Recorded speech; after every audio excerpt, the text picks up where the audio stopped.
Right, ఇక గాంధీ భవన్లో PCC chief Mahesh Kumar Goud మాట్లాడుతున్నారు. ఇప్పుడు లైవ్ చూద్దాం. అవసరం ఉండొచ్చు, బట్ అల్టిమేట్గా నిర్ణయం చేయాల్సింది ముఖ్యమంత్రి, క్యాబినెట్.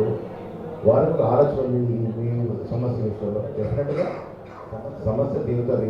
టీచర్ ఉద్యోగస్తులు కాబట్టి మా స్థానాలు కబలించకపోతే ఆలోచన ఉండదు. దాన్ని దేన్ని ఎట్లా అంటే అందుకే దాని గురించి ఆలోచన చేస్తా ఉన్నాము. రామద నరసింహ గారు రాగానే మళ్ళీ కూర్చుంటారు.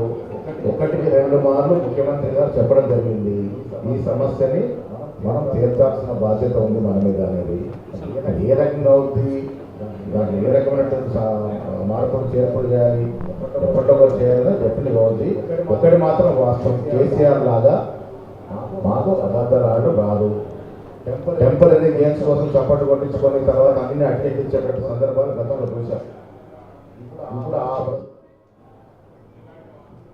వేరే అందరినీ కొంచెం వెనక ముందుగానే మీ సమస్యకి వీలైనంత త్వరగా సమస్య పరిష్కారం చూసేస్తారు.